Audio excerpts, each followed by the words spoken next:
नमस्कार दोस्तों, चलिए जानते हैं हरियाणा की 50 फटाफट बड़ी खबरों को सिर्फ 10 मिनट में। लेकिन उससे पहले यह वीडियो आप किस जगह से देख रहे हैं हमें कमेंट में जरूर बताएं। अंबाला, पंचकूला और सोनीपत में आज सुबह से मतदान केंद्रों पर लोगों की अच्छी भीड़ दिखाई दी। कई जगह बुजुर्ग और पहली बार वोट देने वाले युवा भी लाइन में नजर आए। प्रशासन ने सुरक्षा के लिए पुलिस और ड्रोन निगरानी लगाई है ताकि मतदान शांतिपूर्ण तरीके से पूरा हो सके। मेयर और पार्षद पदों के उम्मीदवारों की किस्मत आज ईवीएम में बंद हो गई है। अंबाला में आज शुरू हुए नए क्षेत्रीय स्वास्थ्य और अनुसंधान केंद्र से लोगों को बड़ी राहत मिली है। यहाँ कैंसर और दिल की बीमारी के इलाज के लिए आधुनिक मशीनें लगाई गई हैं। अब मरीजों को इलाज के लिए दिल्ली या चंडीगढ़ भागना नहीं पड़ेगा। डॉक्टरों की विशेष टीम भी तैनात की गई है ताकि गंभीर मरीजों को समय पर बेहतर सुविधा मिल सके।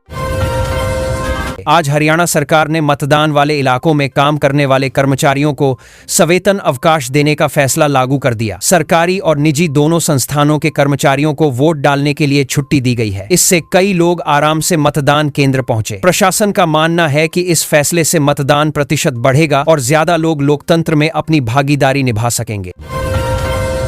आज पंचकूला में ग्रीन सिटी अभियान की शुरुआत हुई। शहर को धीरे धीरे कार्बन न्यूट्रल बनाने के लिए नई योजना लागू की जा रही है। सार्वजनिक बसों को इलेक्ट्रिक मोड में बदला जाएगा और पार्कों में सौर ऊर्जा वाली लाइटें लगेंगी। साथ ही पानी बचाने के लिए रिसाइकलिंग प्लांट भी तैयार किए जा रहे हैं ताकि शहर साफ और पर्यावरण के अनुकूल बन सके।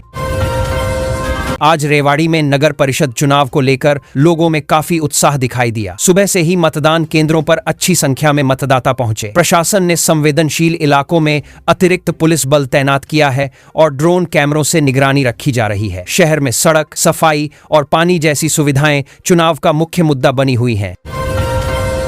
आज हिसार की कृषि यूनिवर्सिटी में ड्रोन प्रशिक्षण केंद्र की आधारशिला रखी गई। यहाँ किसानों को आधुनिक खेती के तरीके सिखाए जाएंगे, जिसमें ड्रोन से खाद और दवा का छिड़काव करना शामिल रहेगा। कृषि विशेषज्ञों का कहना है कि इससे खेती का खर्च कम होगा और समय की बचत भी होगी। युवाओं के लिए भी यहाँ नए तकनीकी प्रशिक्षण के अवसर तैयार होंगे। आज गुरुग्राम एक्सप्रेस वे पर हाल ही में बने बड़े गड्ढे को लेकर मरम्मत का बड़ा काम शुरू हुआ। NHAI की टीम ने सड़क की नई तकनीक से जांच शुरू कर दी है। मिट्टी की मजबूती जांचने के लिए सॉइल टेस्टिंग की जा रही है ताकि भविष्य में सड़क धंसने जैसी परेशानी दोबारा न हो और यात्रियों को सुरक्षित सफर मिल सके। आज चंडीगढ़ में कॉमनवेल्थ पार्लियामेंट्री एसोसिएशन सम्मेलन की तैयारियों को लेकर समीक्षा बैठक हुई। हरियाणा को इस बड़े कार्यक्रम की मेजबानी मिली है, जिसमें कई राज्यों के विधायक और वरिष्ठ नेता शामिल होंगे। प्रशासन इसे राज्य की बड़ी उपलब्धि मान रहा है। कार्यक्रम के दौरान हरियाणा अपनी प्रशासनिक व्यवस्था और विकास कार्यों को राष्ट्रीय स्तर पर दिखाएगा। आज रोहतक में खिलाड़ियों के लिए नई खेल प्रोत्साहन योजना की घोषणा हुई। राष्ट्रीय स्तर पर पदक जीतने वाले खिलाड़ियों को मासिक वजीफा और मुफ्त प्रशिक्षण सुविधा दी जाएगी। खास बात यह है कि ग्रामीण क्षेत्रों के प्रतिभाशाली खिलाड़ियों पर ज्यादा ध्यान दिया जाएगा। खेल विभाग का मानना है कि इससे हरियाणा के खिलाड़ी अंतर्राष्ट्रीय प्रतियोगिताओं में और बेहतर प्रदर्शन कर सकेंगे।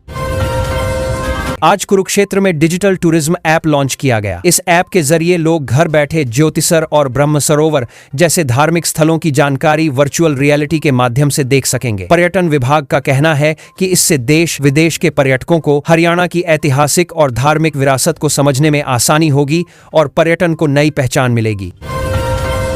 आज राज्य के 500 सरकारी स्कूलों में स्मार्ट स्कूल परियोजना का दूसरा चरण शुरू कर दिया गया। इन स्कूलों में high speed internet, digital board और आधुनिक कंप्यूटर लैब लगाई जाएंगी। सरकार का कहना है कि गांवों के बच्चों को भी शहरों जैसी पढ़ाई की सुविधा मिले। शिक्षकों को भी नई तकनीक के इस्तेमाल का विशेष प्रशिक्षण दिया जाएगा ताकि पढ़ाई आसान बन सके।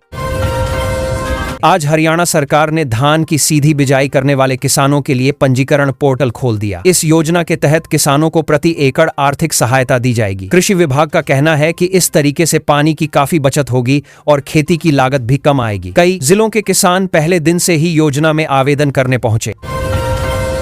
आज फरीदाबाद में कचरे से बिजली बनाने वाले प्लांट का विस्तार करने का फैसला लिया गया। अब यह प्लांट पहले से ज्यादा कचरे का निपटान कर सकेगा। नगर निगम अधिकारियों का कहना है कि इससे शहर की सफाई व्यवस्था मजबूत होगी और बिजली उत्पादन में भी मदद मिलेगी। लोगों को उम्मीद है कि इससे प्रदूषण कम करने में भी फायदा होगा।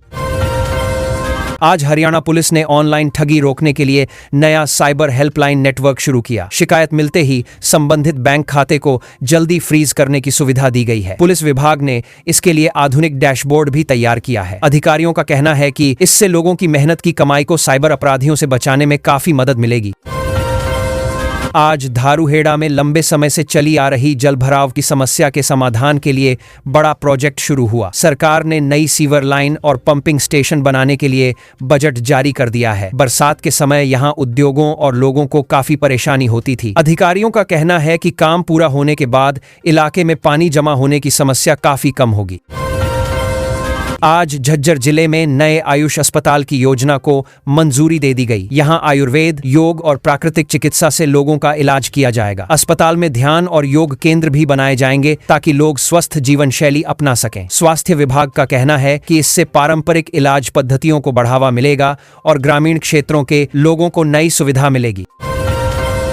आज पानीपत के बुनकरों और निर्यातकों के लिए नई निर्यात प्रोत्साहन नीति जारी की गई। सरकार अंतर्राष्ट्रीय प्रदर्शनियों में हिस्सा लेने के लिए आर्थिक मदद देगी। व्यापारियों का कहना है कि इससे पानीपत के हैंडलूम और टेक्सटाइल उत्पाद विदेशों में ज्यादा पहुंच पाएंगे। उद्योग विभाग को उम्मीद है कि इस फैसले से स्थानीय कारोबार और रोजगार दोनों को मजबूती मिलेगी।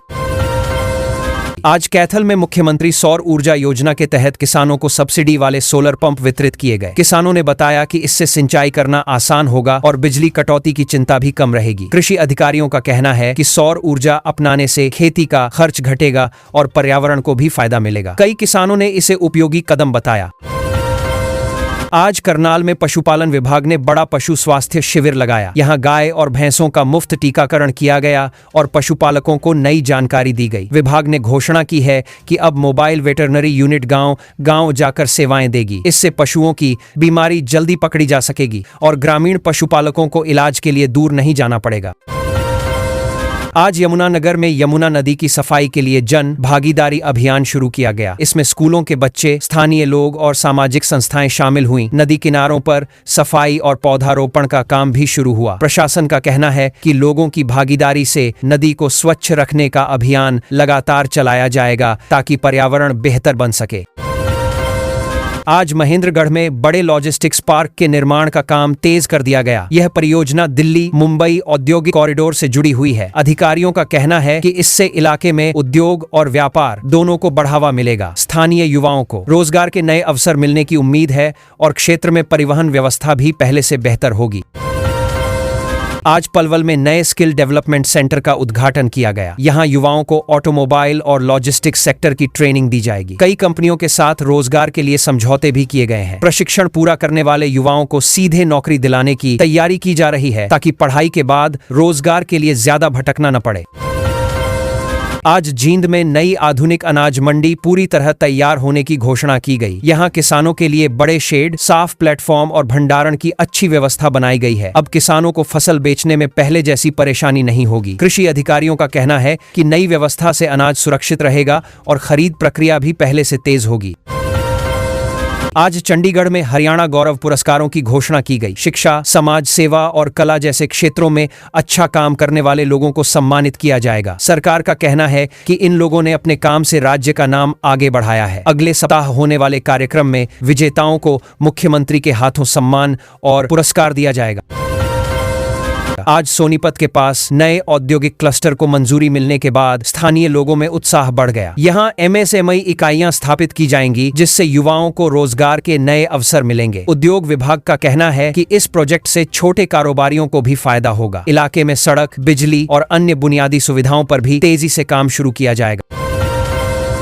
मौसम विभाग ने हरियाणा के कई जिलों में तेज आंधी और बारिश का अलर्ट जारी किया है। आज दिन भर मौसम अचानक बदला हुआ दिख सकता है। कई जगह 70 किलोमीटर प्रति घंटे तक हवाएं चलने की संभावना है। किसानों को खास सावधानी रखने को कहा गया है ताकि कट चुकी फसल सुरक्षित रहे। लोगों को भी गर्मी से राहत मिलने की उम्मीद है और तापमान में गिरावट महसूस हो सकती है। गुरुग्राम और पंचकूला में नई एटीएस यूनिट शुरू करने का फैसला लिया गया है। सरकार अब सुरक्षा व्यवस्था को और मजबूत बनाने में जुटी हुई है। इन यूनिट्स में महिला कमांडो भी शामिल रहेंगी और आधुनिक तकनीक का इस्तेमाल किया जाएगा। बड़े शहरों में निगरानी और तेज रिस्पॉन्स पर खास ध्यान रहेगा ताकि किसी भी आपात स्थिति में तुरंत कार्रवाई की जा सके। अंबाला यमुनानगर एक्सप्रेसवे का काम अब तेजी से आगे बढ़ाया जा रहा है। सरकार ने इसकी नई डेडलाइन तय कर अधिकारियों को काम तेज करने के निर्देश दिए हैं। यह सड़क बनने के बाद उत्तर हरियाणा के लोगों का सफर काफी आसान हो जाएगा। उद्योगों और व्यापार को भी बड़ा फायदा मिलने की उम्मीद है क्योंकि आसपास नए औद्योगिक क्षेत्र विकसित करने की तैयारी चल रही है। आज से हरियाणा में न्यूनतम वेतन बढ़ोतरी को सख्ती से लागू करने के आदेश जारी कर दिए गए हैं। अब अकुशल मजदूरों को पहले से ज्यादा वेतन मिलेगा। सरकार ने साफ कहा है कि कोई भी कंपनी नए नियम का पालन नहीं करेगी तो उस पर कार्रवाई होगी। इससे फैक्ट्री और औद्योगिक क्षेत्रों में काम करने वाले लाखों मजदूरों को सीधा फायदा मिलेगा और उनकी आर्थिक स्थिति बेहतर हो सकती है। हरियाणा पुलिस भर्ती में अग्निवीरों को 20% आरक्षण देने की अधिसूचना जारी हो गई है। सेना से लौटने वाले युवाओं को अब पुलिस और एसडीआरएफ में नौकरी पाने में प्राथमिकता मिलेगी। सरकार का कहना है कि इससे अनुशासित और प्रशिक्षित जवान पुलिस बल में शामिल होंगे। युवाओं में भी इसे लेकर काफी उत्साह देखा जा रहा है क्योंकि रोजगार के नए रास्ते खुल रहे हैं। बाजवी 5 हरियाणा सरकार ने किसानों के लिए अलग बिजली कंपनी एग्री डिस्कॉम के काम को तेज करने का फैसला लिया है। अब कृषि फीडरों और ट्यूबवेल से जुड़ी समस्याओं पर अलग से काम होगा। किसानों को ट्रांसफार्मर बदलवाने या बिजली कनेक्शन के लिए ज्यादा इंतजार नहीं करना पड़ेगा। सरकार चाहती है कि खेती के समय बिजली सप्लाई बिना रुकावट मिलती रहे ताकि फसलों पर असर न पड़े। सरकार ने वाटर सिक्योर हरियाणा प्रोजेक्ट को आगे बढ़ाने के लिए बड़ी तैयारी शुरू कर दी है। नई नहरें और पानी के रास्ते बनाए जाएंगे ताकि खेतों तक बेहतर सिंचाई पहुंच सके। कई जगह जल भराव की समस्या भी दूर करने की योजना है। इससे किसानों को पानी की कमी से राहत मिलने की उम्मीद है और भूजल स्तर सुधारने की दिशा में भी मदद मिल सकती है। स्पोर्ट्स नर्सरी के लिए आज से आवेदन प्रक्रिया शुरू कर दी गई है। सरकार गांव और कस्बों से नए खिलाड़ियों को तैयार करना चाहती है। स्कूलों में बच्चों को ट्रेनिंग, डाइट और खेल सुविधाएं देने की योजना बनाई गई है। इस बार पहले से ज्यादा नर्सरी खोली जाएंगी ताकि छोटे शहरों और ग्रामीण इलाकों के खिलाड़ियों को भी आगे बढ़ने का मौका मिल सके।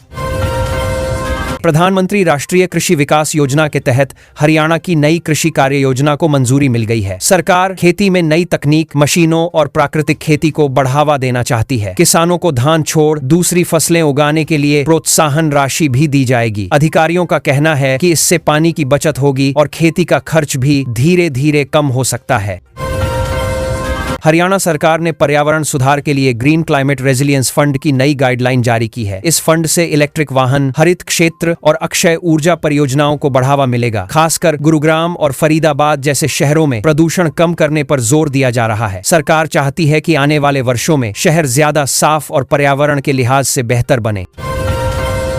हरियाणा में मौसम ने अचानक राहत दे दी है। हिसार, महेंद्रगढ़ और कुरुक्षेत्र जैसे इलाकों में तापमान करीब 10 डिग्री तक गिर गया है। ठंडी हवाओं की वजह से लोगों को गर्मी से राहत मिली है। मौसम विभाग ने बताया कि आगे भी आंधी और हल्की बारिश हो सकती है, जिससे आने वाले दिनों में मौसम और सुहावना बना रह सकता है। बिजली उपभोक्ताओं के लिए अच्छी खबर है। अब नया सिस्टम लागू किया जा रहा है जिसमें मोबाइल ऐप पर रियल टाइम बिजली खपत दिखेगी। पंचकूला और गुरुग्राम में इसकी शुरुआत हो चुकी है। इससे गलत बिल और ज्यादा चार्ज की समस्या कम होगी। आगे चलकर स्मार्ट मीटर से पूरा सिस्टम और आसान और पारदर्शी हो जाएगा। कुरुक्षेत्र में मुख्यमंत्री ने कई विकास योजनाओं की घोषणा की है। सड़कों, पानी और अन्य सुविधाओं को बेहतर करने पर जोर दिया गया है। लोगों से सीधा बातचीत कर उनकी समस्याएं सुनी गईं। इससे इलाके में विकास की रफ्तार तेज होने की उम्मीद है और पर्यटन को भी बढ़ावा मिलने की संभावना दिखाई दे रही है। अग्निवीर भर्ती के लिए नया शेड्यूल जारी कर दिया गया है। जून के पहले हफ्ते से फिजिकल टेस्ट शुरू होंगे। इस बार तकनीक का ज्यादा इस्तेमाल होगा ताकि प्रक्रिया साफ और निष्पक्ष रहे। खिलाड़ियों को अतिरिक्त फायदा मिलेगा। आपार के आर्य को जिससे युवाओं में भर्ती को लेकर उत्साह और बढ़ता नजर आ रहा है। किसानों के लिए मेरी फसल मेरा ब्यौरा पोर्टल पर रजिस्ट्रेशन जरूरी कर दिया गया है। बिना रजिस्ट्रेशन के सब्सिडी और सरकारी लाभ नहीं मिलेंगे। गांव में CSC सेंटर के जरिए मदद दी जा रही है। इससे आगे चलकर फसल बेचने और भुगतान लेने की प्रक्रिया आसान और बिना परेशानी के हो जाएगी। गुरुग्राम में नया टेक पार्क बनने जा रहा है जिससे करीब 5000 युवाओं को रोजगार मिलेगा। यह पार्क आधुनिक सुविधाओं से लैस होगा और बड़ी IT कंपनियां यहां आएंगी। इससे इलाके में रोजगार के नए अवसर बनेंगे और हरियाणा को डिजिटल सेक्टर में मजबूत पहचान मिलने की उम्मीद है। महावीर फोगाट ने गांवों में खेल सुविधाएं बढ़ाने की मांग की है। उनका कहना है कि प्रतिभा की कमी नहीं है, बस सही सुविधा और ट्रेनिंग चाहिए। अगर अखाड़ों को आधुनिक बनाया जाए तो खिलाड़ी अंतर्राष्ट्रीय स्तर पर और बेहतर प्रदर्शन कर सकते हैं, जिससे देश को ज्यादा मेडल मिलने की संभावना बढ़ेगी।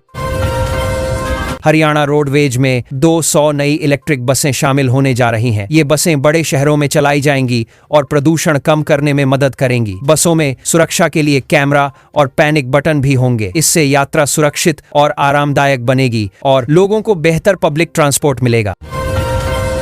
पिंजौर में विरासत उत्सव की तैयारी शुरू हो गई है। इसमें हरियाणा की संस्कृति, कला और खानपान को दिखाया जाएगा। खास तौर पर पारंपरिक पहनावा और हस्तशिल्प आकर्षण का केंद्र रहेंगे। इससे पर्यटन को बढ़ावा मिलेगा और स्थानीय कलाकारों को अपनी कला दिखाने का अच्छा मौका मिलेगा।